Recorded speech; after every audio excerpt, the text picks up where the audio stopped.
తెలుగు కృష్ణా విశ్వవిద్యాలయం పర్యావరణ పరిరక్షణ దిశగా కీలక అడుగులు వేస్తోంది. క్యాంపస్ ను ప్లాస్టిక్ రహితంగా మార్చడమే లక్ష్యమని ఉపకులపతి ఆచార్య కె రామ్జీ ప్రకటించారు.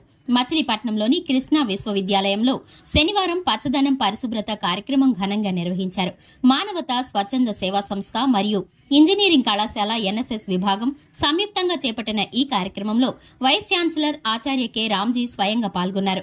క్యాంపస్ ఆవరణంలోని ప్లాస్టిక్ వ్యర్థాలను ఏరివేసి ప్లాస్టిక్ రహిత క్యాంపస్ నిర్మాణానికి శ్రీకారం చుట్టారు. పేపర్లు కట్టేయకుండా నెక్స్ట్ ఇయర్ నుంచి ఆ బిల్డింగ్ ఈ బిల్డింగ్ కాంపిటీషన్ పెడతాం. ఇక్కడ ఫార్మసీ ఇంజనీరింగ్ వాళ్ళు, అక్కడేమో సైన్స్ ఆర్ట్స్ వాళ్ళు.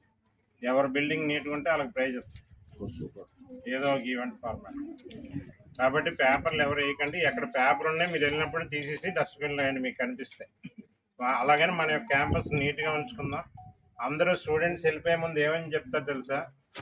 కృష్ణా యూనివర్సిటీలో 2 తాజ్మహల్ ఉన్నాయి, ఆగ్రాలో 1 తాజ్మహల్ ఉంది, 2 తాజ్మహల్, ఒకటి షాజహాన్కి, ఒకటి ముంతాజ్కి. అక్కడ ఒకరికే కట్టారు, ఇక్కడ 2టికి కట్టారు. కాబట్టి ఏ తాజ్మహల్ నీట్గా ఉంటే వాళ్ళకి ప్రైజ్ వస్తుంది. ఓకేనా? కాబట్టి క్యాంపస్ నీట్ గా ఉంచుకుందాం. అది అందరూ సపోర్ట్ చేసి. Thank you. ఈ సందర్భంగా ఆయన మాట్లాడుతూ స్వర్ణాంధ్ర స్వచ్ఛాంధ్ర కార్యక్రమంలో భాగంగా వర్సిటీలోని 7 ఎన్ఎస్ఎస్ యూనిట్లు, ఎన్సీసీ విభాగం నిరంతరం క్యాంపస్ శుభ్రత కోసం కృషి చేస్తున్నాయని తెలిపారు. మచిలీపట్నంలో మానవతా సంస్థ చేస్తున్న సేవలను ఆయన ప్రత్యేకంగా అభినందించారు.